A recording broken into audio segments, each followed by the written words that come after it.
예수님이 십자가를 앞에 두고 사랑하는 제자들을 사랑하시되 끝까지 사랑하셨다고 그랬잖아요. 끝까지 사랑하는 차원에서 십자가의 도를 이제 남김없이 명료하게 전하신 것이죠. 그것이 요한복음 13장부터 16장까지 자세하게 기록되어 있다고 말씀드렸습니다. 그리고 이렇게 십자가의 도를 남김없이 전하신 다음에 이제 마지막으로 하나님께 기도하셨어요. 이 기도를 소위 겟세마네 동산의 기도라고 하는데, 예수님은 이 겟세마네 동산에서 땀방울이 핏방울이 되도록 기도하셨습니다. 오늘 이렇게 우리 교회학교 선생님으로 구성된 파일럿 중창단께서 정말 너무나 참 은혜로운 찬양, 이 주제에 맞는 찬양을 잘 불러주셨는데 벌써 우리가 은혜를 다 받은 것 같아요.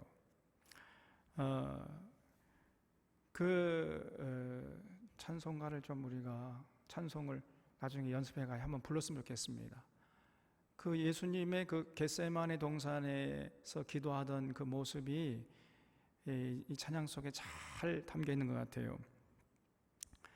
그래서 땀방울이 핏방울이 되도록 기도하셨는데 그 내용을 보면은요, 다른 복음서에는 그렇게 예수님이 그냥 겟세마네 동산에서 땀방울이 핏방울이 되도록 기도하셨다 이렇게 되어 있는데, 이 요한복음에는요, 요한복음 17장에 그 내용이 아주 자세하게 기록되어 있어요. 다른 복음서는 이게 안 나옵니다. 근데 그 기도의 내용을 보면은 우리가 기도하는 그 기도의 내용과 너무나 수준 차이가 나요. 하늘과 땅만큼 차이가 납니다. 그래서 좀 우리가 이 예수님의 기도의 내용을 보면 좀 부끄러워요. 좀 우리는 그저 우리 중심으로 내 문제 해결해 달라고 기도하고 가정과 아내와 남편과 자녀와 사업과 건강 뭐 이런 것들을 놓고 대부분 기도하는데, 예수님의 기도에서는요 그런 수준을 훨씬 뛰어넘습니다. 우리가 이런 예수님의 기도를 좀 눈여겨보고 배울 필요가 있어요. 그래서 1절부터 5절까지는 먼저 예수님이 자신을 위해서 기도하시고, 6절 이하부터는 이제 이 세상에 남겨질 제자들을 위해서 하나님께 기도하는 내용으로 되어 있습니다. 1절을 보겠습니다. 예수께서 이 말씀을 하시고 눈을 들어 하늘을 우러러 이르시되 아버지여 때가 이르렀사오니 아들을 영화롭게 하사 아들로 아버지를 영화롭게 하게 하옵소서 그랬죠. 여기 때가 이르렀다 했는데 무슨 때가 이르렀다는 거겠어요? 그렇죠? 이제 십자가에 못 박혀 죽을 때가 임했다는 것입니다. 그런데 바로 그 때가 곧 아들을 영화롭게 할 때라는 거예요. 왜냐하면은 그 십자가의 죽음은 십자가의 죽음으로 끝나는 것이 아니라 그것이 곧 부활의 영광으로 이어지기 때문이라는 거예요. 그래서 예수님은 십자가를 앞에 두고 그저 십자가의 죽음만을 바라본 것이 아니고 십자가 이후에 부활의 영광을 바라보고 계셨던 것입니다. 그래서 아들을 영화롭게 하사 아들로 아버지를 영화롭게 하게 하옵소서 이렇게 기도하신 것이죠. 여러분, 제가 지난번에 말씀드린 대로 이것이 바로 십자가의 도라고 말씀드렸어요. 십자가의 고난을 통해서 부활의 영광에 나아갈 수 있는 것입니다. 그래서 십자가의 고난이 없으면 부활의 영광도 없는 거예요. 이게 No cross, no crown이라고 말씀드렸잖아요. No sweat, no sweat입니다. 많은 사람들이 십자가 없이 그냥 부활의 영광에 참여하려고 그래요. 그렇게 할 수 없어요, 여러분. 땀 흘림이 없이 달콤함을 누리려고 하는 것입니다. 그거는 성경적이 아니에요. 반드시 십자가를 통해서 부활의 영광에 나아가는 것이에요. 그래서 예수님은 바로 십자가의 죽음의 그때가 곧 아들을 아버지께서 영광스럽게 할 때라는 것을 그렇게 말씀드리는 거예요. 그렇게 기도하셨던 것입니다. 여러분, 이 진리는 오늘 우리에게도 똑같이 적용돼요. 우리가 살아가는 세상도 돌아보면요, 모든 귀한 것은 고난을 통해서 얻게 됩니다.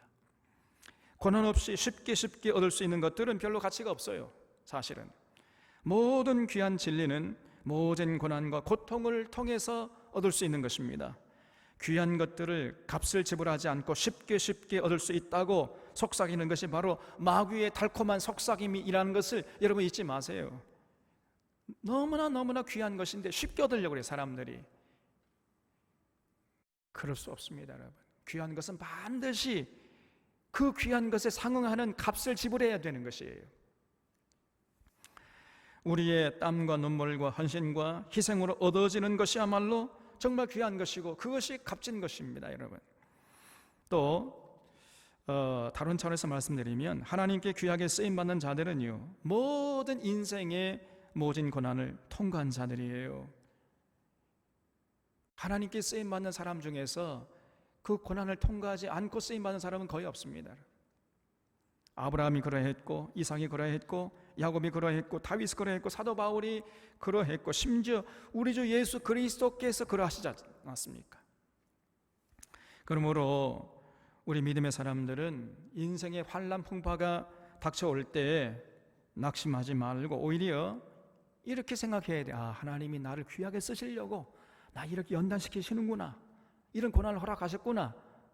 여러분, 이렇게 생각하고 그 모든 고난을 인내하고 이겨내려고 하는 모습을 절대로 잃지 말아야 돼. 이것이 믿음의 사람들의 모습인 줄로 믿으시기 바랍니다. 여러분, 우리 사론의 교우들은 십자가의 고난을 통해서 영광의, 그 부활의 영광의 자리에 나간다는 것을 언제나 잊지 마시기를 바랍니다. 이것이 기독교예요. 이것이 십자가 없는 영광, 이거 없는 것입니다. 이 전에 아버지께서 아들에게 주신 모든 사람에게 영생을 주게 하시려고 만민을 다스리는 권세를 아들에게 주셨음이로소이다 그랬죠. 거기 아버지께서 아들에게 주신 모든 사람에게 영생을 주게 하시려고 줄쳐보세요. 여기서 중요한 단어는요, 주셨다는 거죠. 아버지께서 아들에게 주신 그 사람에게 영생을 주게 하려고 한다는 겁니다. 누구에게 영생을 주시는가? 아버지께서 아들에게 주신 모든 사람들에게요. 그러니까 하나님께서 예수님에게 주지 않은 사람에게는 영생을 주시지 않는다는 것입니다. 다시 말해서 영생은요, 모든 사람의 것이 아니라는 것이. 만약에 모든 사람에게 영생이 주어진다면요, 그 영생이라는 건 값어치가 없는 것이고, 그렇지 않아요? 요한복음 6장에 보면은 아버지께서 내게 주신 자가 다 내게로 올 것이다 그랬어요. 그리고 내가 그런 자는 결코 내쫓지 아니하리라 그랬습니다. 또 다른 말로, 다른 구절에서 보면은 아버지께서 내게 주신 자 중에 내가 하나도 잃어버리지 아니하고 마지막 날에 다시 살리리라 그랬어요. 아버지께서 내게 주신 자라는 말이 공통적으로 드러나 있어요, 여러분. 아무에게나 그런 은혜를 베푸는 게 아니에요. 아버지께서 아들에게 주신 자에게 영생을 주신다는 겁니다. 아버지께서 이끌지 아니하시면 아무도 내게 올 수 없으니 오는 그를 내가 마지막 날에 다시 살리리라. 이런 말씀도 요한복음 6장에 있어요. 전부 아버지가 내게 주신 자들, 그 자들이 영생을 얻을 수 있고 그런 자들이 예수님께 나올 수 있다는 거예요. 전부 아버지가 내게 주신 자들입니다. 아무나 올 수 있는 게 아니라는 거예요. 다시 말하면 먼저 하나님이 택한 자라야 아버지를 찾고 예수님께 나아갈 수 있다는 것입니다. 그래서 여러분, 하나님의 은혜가 먼저예요. 내가 여러 종교 중에서 잘 이렇게 선택해가지고 살펴봐가지고 내가 기독교를 선택했다, 이런 생각은 잘못된 생각이에요. 하나님이 택하지 않은 자들은요, 절대로 하나님 앞에 나올 수가 없는 것입니다. 그래서 내가 하나님을 택한 것이 아니라 하나님이 먼저 우리를 택한 것이에요. 그러므로 이렇게 예수 믿게 된 것 자체가 하나님의 큰 은혜요 사랑이 아닐 수가 없는 것입니다. 이것이 얼마나 감사한 일인지 알 수가 없는 거예요. 여러분, 어떤 사람들은 예수를 아무리 믿고자 해도 못 믿어요. 믿고 싶은데 이게 안 믿어지는 걸 어떻게 하는 겁니까? 예? 그래서 우리가 여러분 세상에서 온갖 부귀 영화 못 누린다 할지라도 별로 우리가 낙심할 필요가 없어요. 세상 부귀영화 별거 아닙니다, 여러분. 솔로몬이 그랬잖아요. 그 모든 부귀영화, 마음에 원하는 것을 금하지 않고 눈에 보이는 것을 금하지 않다고 모든 것을 다 해본 이 솔로몬이 결론적으로 하는 말이 뭐예요? 헛되고 헛되며 헛되고 헛되니 모든 것이 헛되다 그러지 않았어요? 세상 부귀영화 여러분 아무것도 아닙니다. 맨날 산에 진미 먹고 칼질하고 꼭 레스토랑 가가지고 그게 행복한 게 아니에요. 여러분 별거 아닙니다. 네. 괜히 배만 아파요. 그렇다고 절대로 행복한 것이 아니에요. 만약에 행복하다면은 왜 재벌들이나 인기 설정에 있는 연예인들이 우울증에 빠지고 자살하는 겁니까? 예? 그런 삶이 절대로 우리를 행복으로 이끄는 게 아니에요. 그래서 사람들의 인기나 칭찬이나 부귀영화, 명예, 권세 이런 것들 정말 아무것도 아니에요. 진실로 하나님 안에 있는 인생이 행복한 것입니다. 하나님의 진리 안에서 하나님과의 관계가 원만할 때 비로소 인간은 행복할 수 있는 거예요. 이 땅에서 하루하루 하늘의 생명을 맛보고 누리고 그러면 그런 자들은 이제 영원한 삶으로 이어지는 것입니다.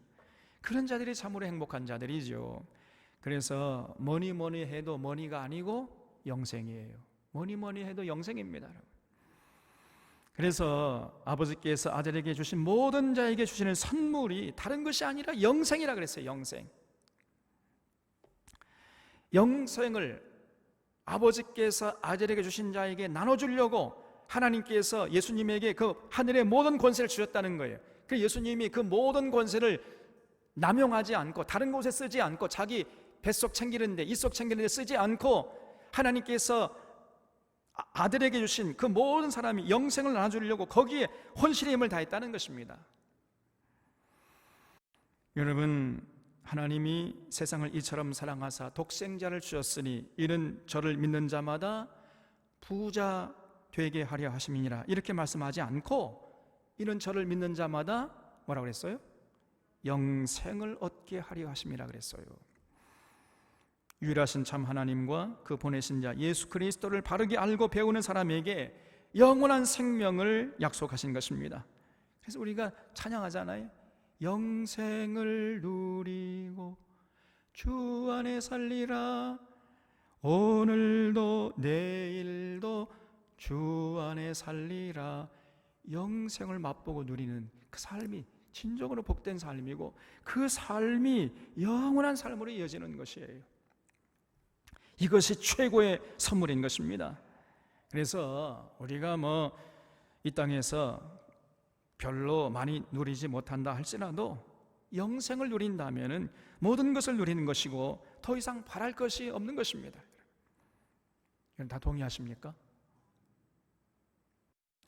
그래서 예수 믿는 것 이게 중요한 거예요. 예수 믿을 때 올바로 믿어야 돼요. 올바로 대충 믿고 그저 기복신앙에 빠져 있고 그러면 헛것입니다. 이 전광훈처럼 믿어서는 안 돼요. 제대로 정통으로 올바로 믿어야 돼요. 그런 자에게 영생이 선물로 주어지는 것입니다. 이것이 성경에 가르치는 진리임에도 불구하고 오늘 한국교회 안에는요 이 기복 사상이 찌들어 있어요. 그냥 예수 믿으면 잘 먹고 잘 살고 출세하고 사업 잘 되고 이런 것들을 교회 강단에서 허구한 날 강조를 해요. 그러니 교인들이 바라보는 믿음의 지평이 고작 이 땅에 썩어질 것을 바라보는 것입니다. 예수 믿는 동기가 너무나 세상적이에요. 전혀 하늘의 생명에 대해서는 생각하려고 하지는 않습니다. 그러니 세상 풍조에 이리저리 흔들리는 삶을 살 수밖에 없는 것이에요. 그러나 참된 믿음의 사람들은 썩어질 세상 것들을 바라보는 것이 아니라 하늘의 생명, 그 영원한 생명을 바라보고 사는 거예요. 그 믿음의 길을 가는 동안에 당하는 어떤 고난도 마다하지 않는 것입니다. 그런 자들이 영생을 맛보다가 이제 이 땅의 삶을 마치게 되면은 이 땅에서 잘 먹고 잘 살고 잘 나가던 사람과는 비교도 안 되는 하늘의 영광을 맛보고 누리게 되는 것입니다. 여러분, 그럼 우리 사론의 교우들은 꼭 기억하시기를 바랍니다. 여러분, 예수 잘 믿어도 이 땅에서는요, 어려움을 당할 수 있어요. 우리가 계획하는 것이 잘 안 될 수도 있습니다. 사업에 실패할 수도 있어요. 예수 잘 믿어도 이 땅에서는 고난과 고통의 연속일 수가 있어요. 여러분, 사도 바울 보세요. 사도 바울이 고린도후서 11장에서 자기 고난의 이력서를 밝히고 있는데, 거기 보면요, 우리는 뭐 상상도 할 수 없는 고난을 당했어요. 사도 바울이 내가 옥에 갇히기도 하고 매도 수없이 맞고 여러 번 죽을 뻔했으니 유대인에게 40에 하나 감한 매를 5번이나 맞았다는 거예요. 그러니까 40에 하나 감한 매니까 39대 맞은 거예요. 여러분, 엉덩이 엎쳐 해가지고 39대 맞아봐요. 쇠파이프로 사람 죽습니다. 여러분. 그걸 5번이나 맞았다는 거예요. 3번 태장으로 맞고 1번 돌로 맞고 3번 파선하고 일주일을 깊은 바다에서 지냈으며 여러 번 여행하면서 강의 위험과 강도의 위험과 동족의 위험과 이방인의 위험과 신의 위험과 광야의 위험과 바다의 위험과 거대 형제 중의 위험을 당하고 또 수고하고 애쓰고 여러 번 자지 못하고 줄이며 목마르고 여러 번 굶고 춥고 헐벗었노라, 이렇게 밝히고 있어요. 그러면 사도 바울이 신앙생활을 잘못했기 때문에, 믿음이 부족했기 때문에 이런 고난을 당한 것입니까? 오늘 한국교회는 그렇다고 가르쳐요. 믿음이 좋으면 절대로 이런 고난이 없다, 이렇게 가르칩니다. 완전히 거짓말이에요. 여러분, 이 고린도후서 11장에 이 고난의 이력서를 쓸 때는 이 사도 바울의 사역 기간을 통해서 볼 때 그 사도 바울의 사역 기간 절반 정도가 지났을 때 고린도 후서를 쓴 겁니다. 만약에 그 이력서를 그 사도 바울의 사역의 마지막을 장식하고 있는 디모데 후서에서 썼다면요, 훨씬 더 그 고난의 길이가 길었을 것이고 고난의 정도가 더 심했을 것입니다. 어마어마한 고난을 사실 사도 바울은 날마다 당한 거예요. 평생 고난의 연속이었습니다. 예수님을 그렇게 잘 믿고 평생을 헌신했는데 바울의 삶은 그야말로 고난의 연속이었어요. 그러나 중요한 것은 사도 바울은 그럼에도 불구하고 영생을 날마다 맛보고 누렸다는 것입니다. 그리고 바울은 디모데 후서에서 이제 내가 선한 싸움을 싸우고 달려야 할 길 다 달리고 믿음을 지켰으니 이제후로는 하나님이 나를 위해 의의 면류관을 예비해 놓으셨다고 이렇게 고백하고 있어요.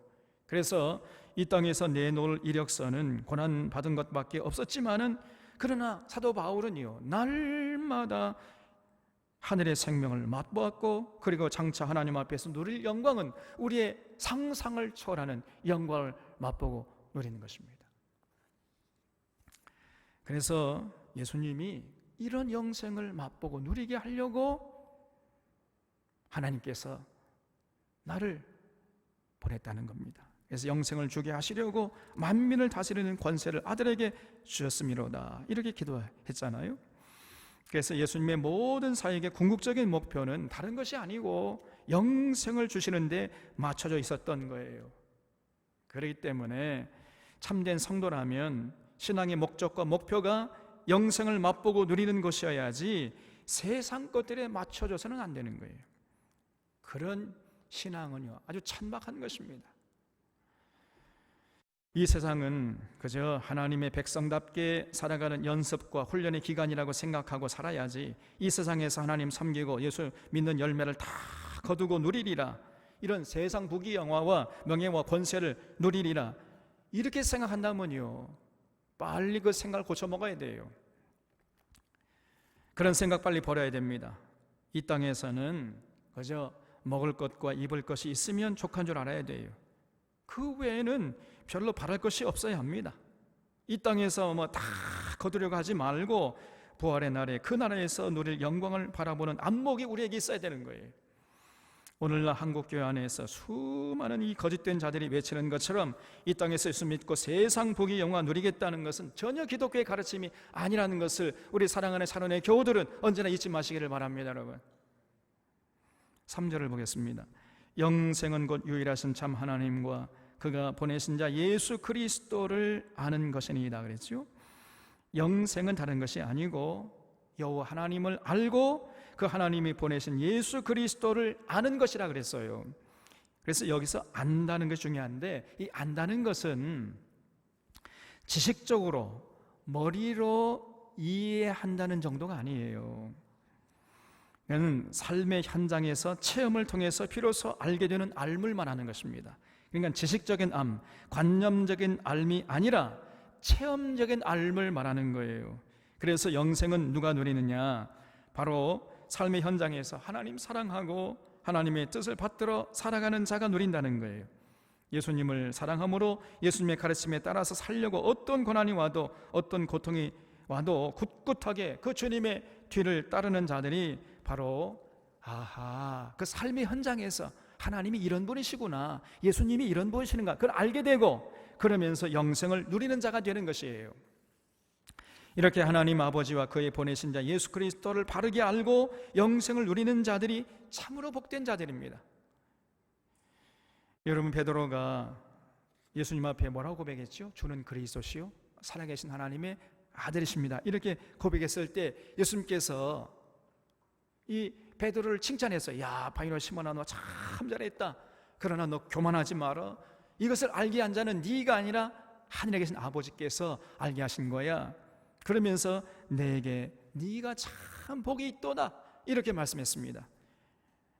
여러분, 유일하신 참 하나님과 그의 보내신 자 예수 그리스도를 아는 사람이야말로 참으로 영원히 복된 자예요. 왜냐하면 그런 자에게 영원한 생명이 주어지기 때문입니다. 이 땅에서 영원한 생명, 이 영생을 맛보고 누리다가 영원한 생명을 누리는 자가 되는 것이에요. 그러므로 그런 자가 복된 자인 것이죠.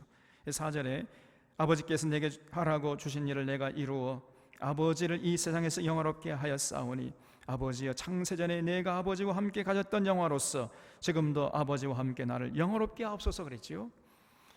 예수님이 공생애 동안 하나님이 명하신 모든 사명을 온전하게 충실하게 다 감당했다는 거예요. 예수님의 삶을 통해서 하나님을 이제 정말 영화롭게 했으니까 이제 하나님 아버지께서 나를 영화롭게 할 차례라는 거예요. 야, 이 예수님의 기도가요 얼마나 당당합니까?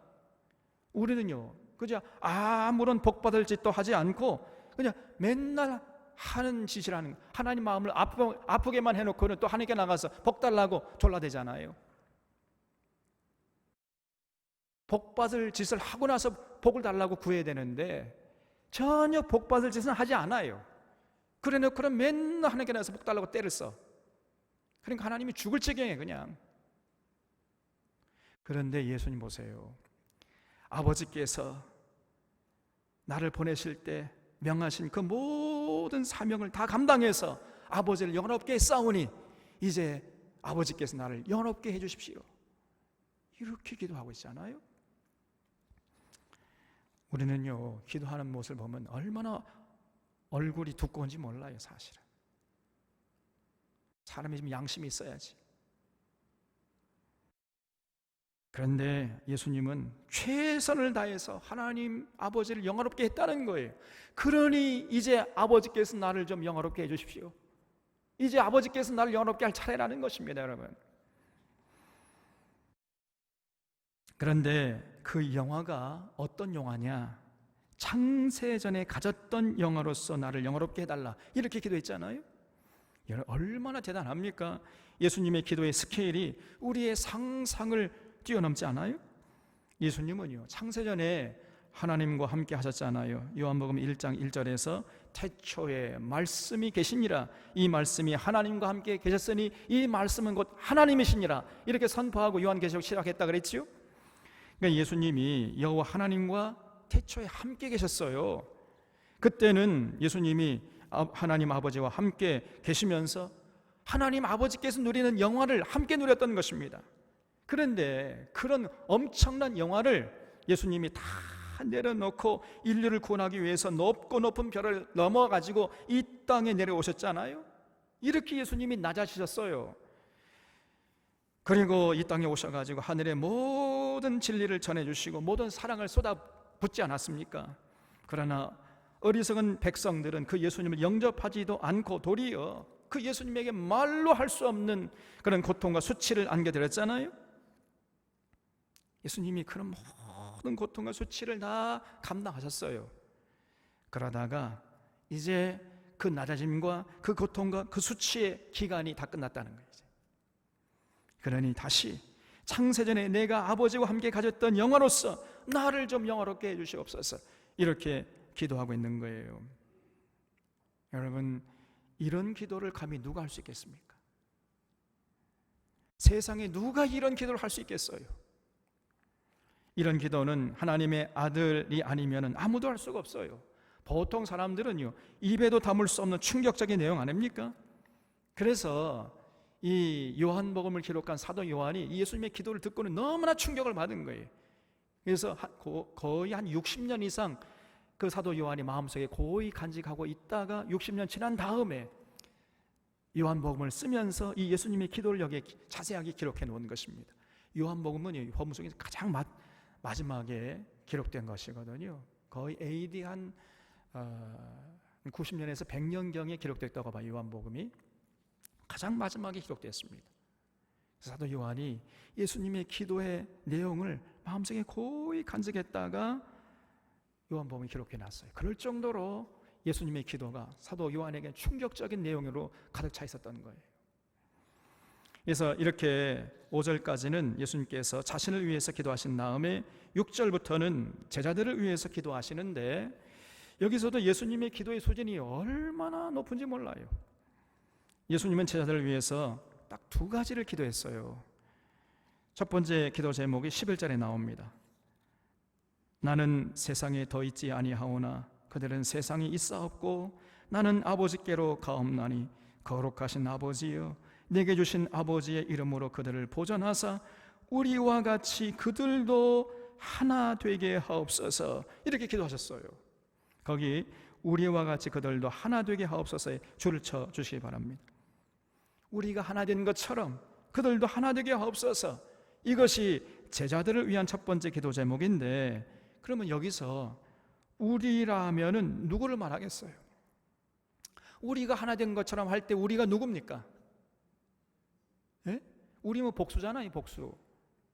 그러면 누구겠어요? 성부, 성자, 성령 하나님을 말하겠죠.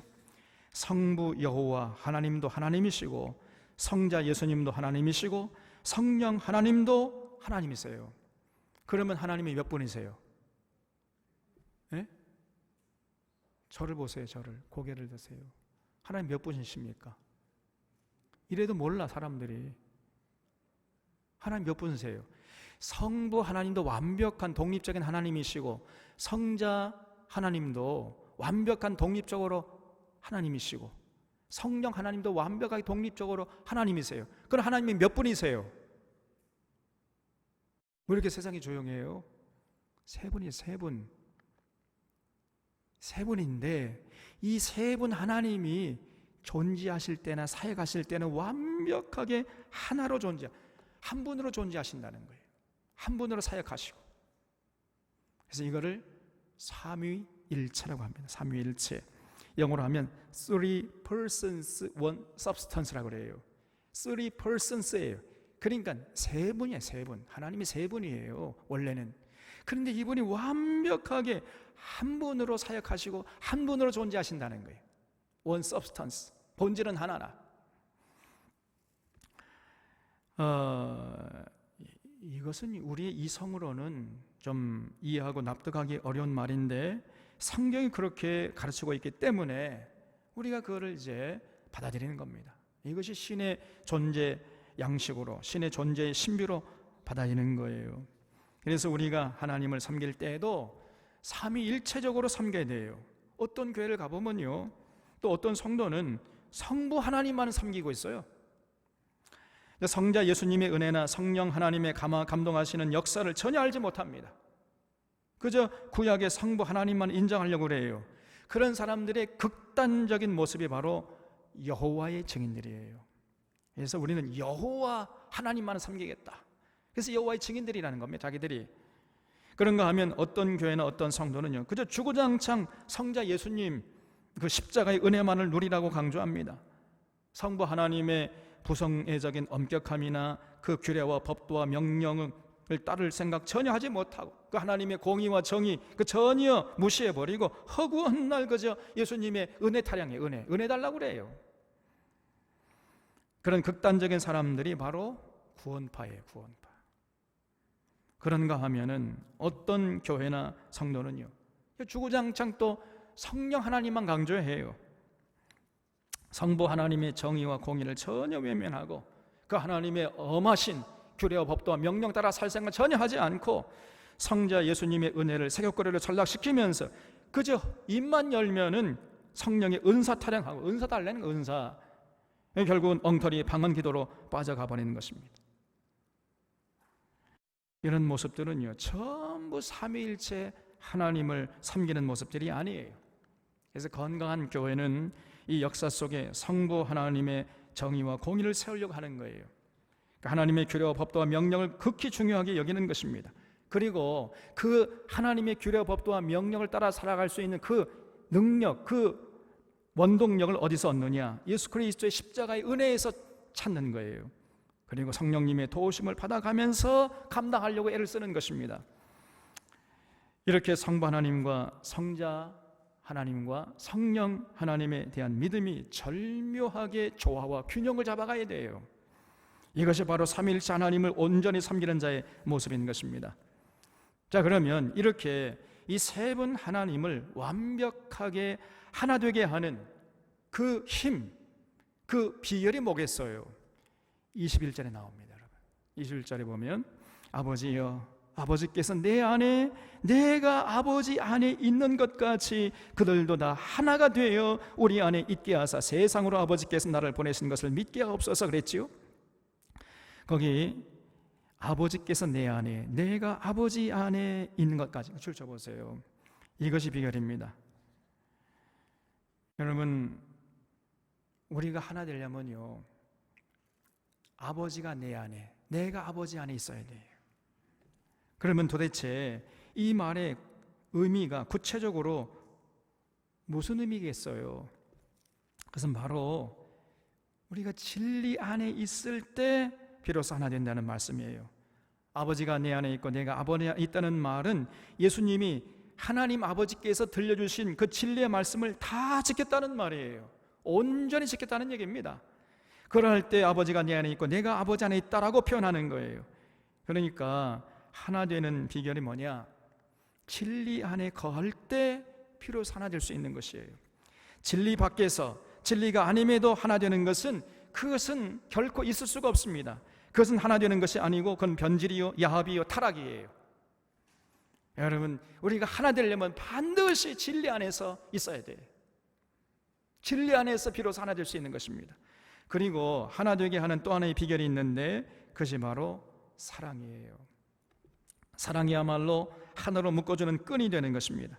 우리 삼위일체 하나님은 온전한 사랑의 끈으로 끈끈이 묶여 있어요. 그래서 도저히 이 세 분 하나님을 그저 독립적으로 이렇게 따로따로 떼어놓을 수가 없어요. 워낙 사랑의 끈으로 끈끈하게 묶여져 있기 때문에. 그래서 하나님은 사랑이십니다, 여러분. 이렇게 삼위일체 하나님은 진리 안에서 사랑의 끈으로 끈끈이 묶여져 있기 때문에 하나 될 수 있는 거예요. 다시 말해, 하나 되는 비결은 뭐냐? 진리와 사랑이에요. 우리에게 진리와 사랑이 동시에 있을 때 비로소 하나 될 수 있는 것입니다. 진리가 빠진 사랑은 온전한 사랑, 참 사랑이 아니에요. 그런 사랑 정도로 결코 우리는 하나 될 수 없습니다. 그런 사랑은 어떤 위기의 순간에 오면 순식간에 서로 갈라서 버리고 원수가 되어버려요. 절대 하나 될 수 없습니다. 진정한 사랑은 반드시 진리 안에 있어야 하고 진리를 추구하게 되어 있는 것이에요. 또 사랑의 열매를 맺지 못하는 진리는 그건 아무것도 아니고 그건 거짓 진리입니다. 참된 진리는 반드시 참 사랑이라는 종착점으로 향하는 거예요. 이렇게 진리와 사랑과 진리는 뗄래야 뗄 수가 없는 것입니다. 동전의 양면이에요. 이 진리와 사랑이 온전하게 조화와 균형을 잡아갈 때 우리가 비로소 하나 될 수 있는 것입니다. 그런 관계는요, 세상의 그 어떤 것으로도 깨트릴 수가 없어요. 예수님은 삼위일체 하나님이 이렇게 진리와 사랑으로 하나 된 것처럼 제자들도 이렇게 진리와 사랑으로 하나 될 수 있도록 도와달라고 땀방울이 핏방울이 되도록 기도하신 것입니다, 여러분. 그래서 우리가 이 예수님의 간절한 기도에 응답하려면 우리들도 진리와 사랑으로 무장해야 돼요. 성경의 모든 진리 안에서 우리가 서로 사랑하려고 할 때 비로소 하나 될 수 있는 것이고, 그런 하나됨은요, 원자폭탄이 터져도 그 관계를 깨트릴 수가 없는 것입니다. 우리 사랑의 교우들은 성경의 모든 진리 안에 있으려 하고, 예수님이 우리를 사랑한 그 사랑으로 서로 사랑하려는 자세를 잃지 말기를 주님의 이름으로 부탁을 드립니다. 그래서 진실로 예수님의 기도가, 정말 저들이 우리가 하나 된 것처럼 하나 되게 해달라는 이 예수님의 기도가 우리 샤론교회를 통해서 현실이 될 수 있기를 바랍니다. 제자들을 위한 두 번째 기도가 17절에 나오는데, 17절 보면은 그들을 진리로 거룩하게 하옵소서, 아버지의 말씀은 진리니이다 그랬어요. 거기 17절 말씀에 그 앞에다가 별표 5개, 별표 땡냐 해주세요. 그냥. 여러분, 제자들을 위해서 예수님께서 하나님, 저들을 진리로 거룩하게 해주시옵소서, 이렇게 땀방울이 핏방울이 되도록 기도했어요. 진리가요, 중요합니다. 진리가 우리를 자유케 하고, 진리가 우리를 하나 되게 하고, 진리가 우리를 거룩하게 해주는 거예요. 진리가 중요한 게, 진리가. 교회가 진리로 무장하지 않으면요, 절대로 하나 될 수가 없는 것이고, 절대로 거룩한 교회가 될 수가 없어요. 예수님께서 전해주신 모든 진리로 무장할 때만이 교회가 하나 될 수 있는 것이고, 교회가 거룩해질 수 있는 것입니다. 많은 사람들이요, 거룩을 자꾸 오해해. 어떻게 하면 거룩해지느냐? 예배 열심히 드리면 거룩해진 줄 알아요. 기도 많이 하면 거룩해지고 찬양 많이 하면 거룩해지는 것으로 생각합니다. 아닙니다, 여러분. 그거는 필요 요건이지 충분 요건이 아니에요.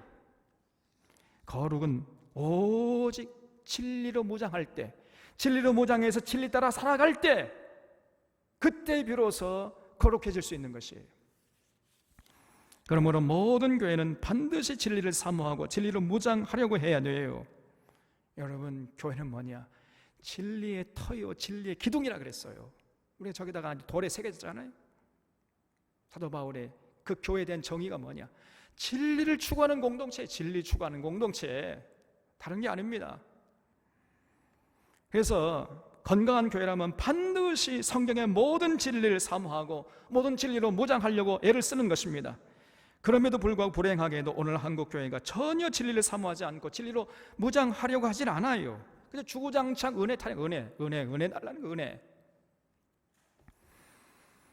그래서 제가 늘 말씀드린 대로 예수님에게는 은혜와 진리가 동시에 충만하다 그랬잖아요.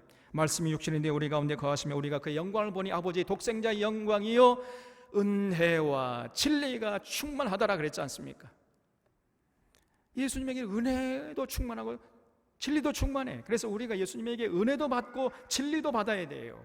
근데 이상하게도 이 한국교 성도들은 은혜는 받으려고 하는데 진리는 받으려고 하진 않아요. 진리에 관심이 없습니다, 여러분. 성경의 모든 진리에 대해서 전혀 관심이 없어요. 그냥 주구장창 은혜 달라는 거예요. 뭔가 이상한 것이지요. 여러분, 진리가 빠진 은혜는 그건 거짓입니다. 진정한 은혜는 반드시 진리를 사모하고 추구하게 돼 있어요. 진짜 은혜 받았다면요, 반드시 성경의 모든 진리를 사모하고 진리를 추구하려고 하는 것이에요. 그런데에도 불구하고 이상하게도 한국교회는요, 은혜는 사모하는데 진리를 사모하지 않습니다. 아주 관심도 없어요. 그러니 저런 전공과 같은 이 거짓된 자들의 거짓말이 휘둘리는 것입니다. 통탄스러울 노릇이에요. 아닙니다, 여러분. 교회는 반드시 진리로 무장해야 돼요. 그래야 교회가 거룩하게 되는 것입니다. 자, 그러면 거룩이 무엇이에요? 도대체가 18절 보겠습니다. 아버지께서 나를 세상에 보내신 것 같이 나도 그들을 세상에 보냈고, 예수님이 우리를 세상으로 보낸 거예요. 교회 공동체 안으로 보낸 게 아니라 세상 밖으로, 세상으로 나가라, 세상에 보낸 거예요. 또 그들을 위하여 내가 나를 거룩하게 하오니 이는 그들도 진리로 거룩함을 얻게 하려 함이냐 그랬죠. 그래서 거룩이 뭐냐, 세상에 나아가서 세상 사람들과 어깨를 나란히 하면서 그렇게 살면서도 세상 사람들처럼 살지 않고 좀 다르게 구별되게 살아가는 걸 말합니다. 그래서 거룩은 다른 것이 아니라 구별이에요. 구별된 삶을 살아가는 자가 바로 거룩한 자인 것입니다. 많은 사람들이 거룩을 자꾸 오해합니다. 세상에서 전혀 구별되게 살지 않아도 그저 어떤 사람들은요, 성경책 읽어가지고 인사할 때도 그냥 안녕하십니까,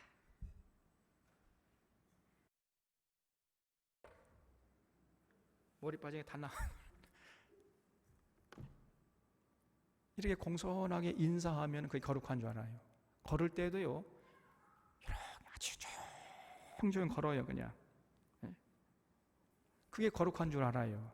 아닙니다. 그건 거룩한 게 아니라 거북한 거라 그랬잖아요. 절대로 그런 게 거룩한 게 아니에요.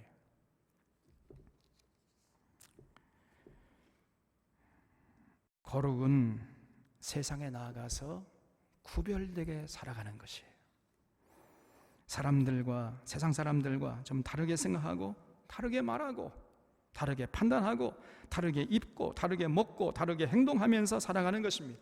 이것이 거룩이에요. 그러기 위해서는요, 세상과는 다른 가치관, 다른 인생관, 다른 세계관을 가지고 있어야 하는 것이에요.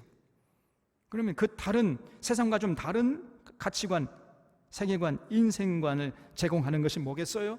바로 성경의 모든 진리인 것입니다. 그러므로 우리가 거룩하기 위해서는 반드시 성경의 모든 진리로 무장해야 돼요. 성경의 모든 진리를 통해서 무엇이 참이고 무엇이 거짓인지 분별해가지고 올바른 가치관, 인생과 세계관을 무장할 때에, 그럴 때 우리가 거짓을 버리고 참을 취하면서 살아갈 수 있고, 바로 그렇게 살아가는 삶 자체가 거룩한 것이에요. 하나님의 아버지의 말씀 속에 있는 진리 따라 살다 보니까 전혀 세상 사람들처럼 살지 않는 것이에요.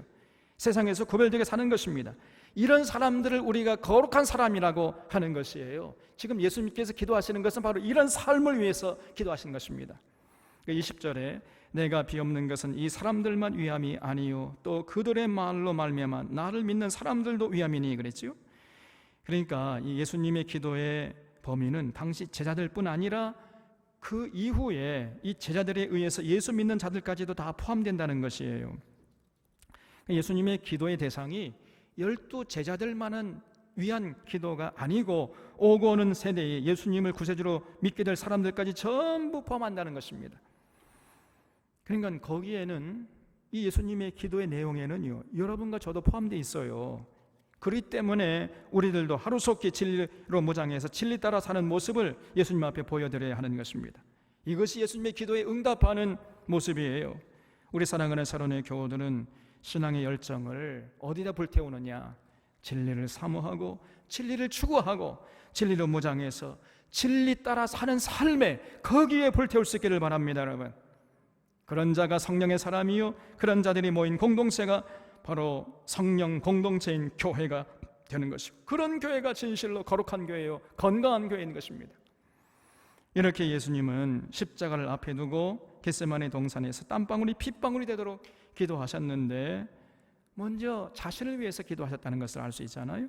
하나님 주신 사명을 충실히 감당해서 하나님을 영원롭게 했으니 이제 이번에는 하나님께서 나를 창세전에 영원없던 그 영원로움으로 나를 영원롭게 해주십시오, 이렇게 당당하게 기도하셨어요.